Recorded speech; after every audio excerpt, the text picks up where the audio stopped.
Hey guys, Rob from Georgia here with you, aka VHS82 apostrophe with broken voice as a result of, oh my god, the game last night. So glad my Bulldogs won, but man, it was not easy watching that game up in Commonwealth in Kentucky. But man, what a game, what a game. Whew. No voice as a result, so here we go. Episode 2 of The Walking Dead, Season 2, Episode 2.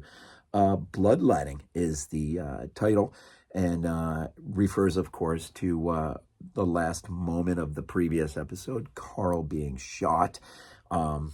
This drops October 23rd, so we're in the Halloween season back in 2011, right? So the last thing we see, of course, I'd be remiss not to mention the value of physical media and being able to grab something and take it out and put it in, and not relying on streaming and everything else. Worst thing that you could see on streaming is you got like 2 days to watch this and it's gone. Well, stuff up on the shelf never disappears, right? So as Jason always says at Horrific Nightmares, physical media matters. So anyways, interesting episode. We've taken a turn of sorts. The episode does bring another flashback to earlier days. And this is, of course, Laurie at the school to pick up Carl. And she's just, talking with a friend or two about an argument that her and Rick had and really not how to, I guess, manage it or what to do with it. And Shane, of course, and another police car come flying up, and of course is to bring the news that Rick has been shot, right? And then you get the scene with her telling Carl and Carl breaking down. Well, skip back to the present moment. Rick is running across the field with carrying Carl to the farm, as it becomes known, in which Hershel and his family will take them in quickly and begin to do whatever he can do to save Carl's life. Interesting episode. I normally get to watch these more than once. This one, unfortunately, I only watched once, and that was on Friday night. This is Sunday. And me and the boys, have been watching these in black and white still. And it is amazing, man, just to watch in a black and white. If you haven't tried it yet, you really need to. It is so amazing. But as we reach the farm, we're going to be introduced to a couple characters who will be with us for quite a long time. So let's get to know these guys real quick here. And then hopefully much of the show will come back to me in terms of not a lot going on, though, in this one. It's interesting. I mean, there are things going on, but at the farm, of course, we're introduced to Hershel Green and his family, the Green family, right? Hershel Green is played by Scott Wilson. Scott Wilson. He'll be in 38 episodes of The Walking Dead, seasons 2 through 4, and then there's an episode in 9, I think. Of course, if you don't know Scott Wilson, most of us horror hounds know him from The Exorcist 3 as Temple, right? Other than that, some classic movies, though. The Ninth Configuration, The Right Stuff, The Host from South Korea, and Behind the Mask, The Rise of Leslie Vernon. I didn't realize he was in that. He's also in season 7 of The X-Files, the return of Donnie from an earlier episode, the necrophiliac who will nearly kill Scully, but he's in there, plays a character named Donnie, so I thought that was really cool. So you got Scott Wilson as Hershel, right? 38 episodes. You got his daughter Maggie, played by Lauren Cohan. I did not realize she was Martha Wayne in Batman versus Superman. That is hilarious. But we'll get her like in 144 episodes, so she's in for a long haul. And Beth Green, his wife, Hershel's wife, played by Emily Kinney, we'll get her for 50 episodes. So a couple of these characters are in for the long haul. Maggie's in it from seasons 2 to 11. Beth is only in it from, 2 to 5, and then again 9. There must be a flashback moment in 9 where we look back at some of these characters. Must be what's going on, right? And so, those are just three. The other very consequential character in there is Otis. Otis is the one who we find out was hunting, had the deer in his sight, did not see Carl on the other side of the deer. The bullet goes through the deer and into Carl, but when it does get into Carl, it breaks up into like 6 fragments. So Otis is carrying a lot of guilt over being responsible for this, and ultimately he, in order to do this surgery correctly, Hershel needs some things. Well, they're going to have to, the only place close enough is the school where FEMA had set up shop. And so the hope is that they'll have the things that Hershel needs in order to do the surgery and save Carl's life.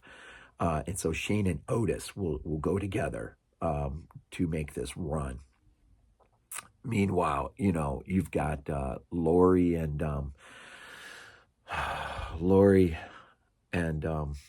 Daryl and Andrea, and the others, not including Dale and T-Dog, still out in the woods. Carol, still out in the woods searching for Sophia. They've heard the gunshot, but of course they don't know that this involves Carl, right? And so, but you get this sense, it's weird, it's really interesting. You get this sense from the cinematography. Every time the camera sort of closes up on Laurie, you kind of get the sense that she's suspecting something has happened to either Rick or, she doesn't say it, but it's in her facial expression, it's conveyed. And I thought that was really an interesting thing to pick up, if that's what was meant, suggested to be. It was conveyed quite well, I thought, because I kind of grabbed that. And so they're making the decision to begin to head back towards the highway. On the highway, of course, Dale and T-Dog are still, Dale realizes that T-Dog seems to be losing a little bit upstairs, and he realizes that his arm, where he had been cut in the previous episode or before, is getting severely infected, and something needs to be done. So they begin to scavenge through some of the cars looking for some sort of medication, something, dioxazine, something that will help with the infection, some sort of antibiotic. In the midst of this, I stumbled upon a remarkable Easter egg. Now, y'all might know that I'm also reviewing, deep dive into the X-Files, right? And huge fan of the X-Files, right? So, T-Dog finds a pack of cigarettes, and when he pulls them out, they are Morley cigarettes. Can't have Marlboro, right? Not without paying. So he has Morley cigarettes. Well, these are the cigarettes the infamous cigarette smoking man smokes. And I thought that was just a fabulous Easter egg. And I could not believe when I saw the name Morley. I'm like, I had to pause it, go back, pause it, and like, what? That's Morley cigarettes. That's so awesome. And, you kind of get this sense. And, and the beauty of not remembering where all of this goes is I can't remember how long, T-Dog's going to be around for. And so I started to think to myself, what if this infection gets beyond it? What if he ultimately succumbs and becomes, a walker in the end? I thought, if he was just a little taller, maybe he could in another universe or a parallel universe or something, he could go on to be Big Daddy from, of course, Land of the Dead, George Romero's fourth piece to his Dead saga. If you've never seen it and you don't know who I mean by Big Daddy, just YouTube Big Daddy, Land of the Dead, and you'll see what I mean. And I just thought that was a fascinating thought, just to imagine T-Dog ultimately becomes Big Daddy further on down the road as a walker. But I don't know. I don't know if he turns or not. I can't remember the episodes that well enough. So this is sort of new for me. So back on the farm, of course, Rick is just having a terrible time. And even he is suffering the guilt of bringing Carl with them, and Hershel's trying to talk him off the ledge, and in terms of you are needed here, and of course he's bloodletting. Yeah, he's the main donor for Carl to keep Carl alive, and that brings a bit of tension between Shane and him. When they need to go either it's the supply issue or it's the we need to get Laurie. Laurie needs to know that Carl is here. I didn't realize I just lost that. Oh well. And so there's that bit of tension, and but he's the only one that can be a donor right there, right? And so he's got to stay there. So Maggie will go. Maggie, who of course the relationship, I do remember this much. You know, her and Glen will hook up. That's who I meant was also in the woods too. Is Glen and Andrea and Carol and Daryl, Laurie. They're all out in the woods. You know, continuing their search for Sophia. So her fate has not been revealed yet. And it's kind of terrible just to kind of think and consider, you know, she's out there by herself and what is happening. You know, and so eventually the group will get to the highway. Actually, even before they get to the highway, Maggie finds them, I think. And she comes up on a horse and she's got to take Laurie back to the farm. And of course, there's this moment where Daryl doesn't even trust. He doesn't know who this person is. But what are you gonna do? I mean, you know, this is sort of the apocalyptic world they live in. When something like this happens, you just gotta, I mean, you gotta make a quick second decision. Here is somebody who is telling you your child has been shot, your husband needs you. Are you not going to trust? I mean, what else can he do? And so Laurie goes, you know, gets on the horse with her and they take off. The group gets back to the highway, tells Dale. Eventually, they will be sent for from the farm. And Shane and Otis will get to the school.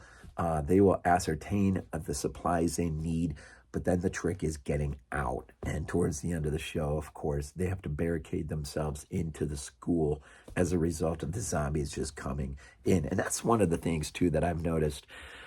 These zombies are a bit more sprite. These zombies are sort of their own thing, you know. I mean, they're not Night of the Living Dead. They're not even Fulci's zombie, although aesthetically we do get some great looks from time to time that do kind of go back to that Italian period of zombie films. And it's not, you're not talking the Dawn of the Dead remake or 28 Days or even Nightmare City. We're not talking that level of sprite. This is their own sort of in between, you know, and it does raise the tension though, because it's not Romero's Dead that you can simply just outrun. Although that one zombie in the graveyard in the original Night was, he had a bit of a sprite to him when he's chasing after, what's her name there? Barbara, right? I was just going to say, how can you forget her name? They're coming to get you, Barbara. It's all there, right? So, I mean, so really that is the show in of itself. And really, and I did jump ahead because the boys really wanted to jump ahead to the next one and see how this, and I'll leave that to next week. So I'm hoping there's one scene in there in particular, I'm hoping is in there and not in the one in blood. I don't think it's in Bloodletting. I'm pretty sure it's in the next one. A really interesting scene. I can't wait to sort of dig into a little bit. But anyway, so here in The Walking Dead, we have arrived at the farm. Carl is getting an emergency surgery to pull these fragments of the bullets out of him. Laurie will get there, I think, right at the end of the episode. Laurie gets there, and so her and Rick, and I can't remember if it's this next episode or this one. There's a conversation between the two in terms of, is it okay if he dies? Would he be better off? That may be in the next episode. That wasn't the scene I was thinking of. So it's probably a good spot to just stop right here. I think I pretty much hit Bloodletting in its totality as much as I can. And so we'll wait for the next one. But Morley Cigarettes, great Easter egg. Wonderful. And yeah, so to next week. And as always, appreciate your support. Hit the like, hit the sub, leave a comment, all that wonderful stuff. And as always, we leave these things off with go dogs. This is not a dream. Not a dream. It might be useful to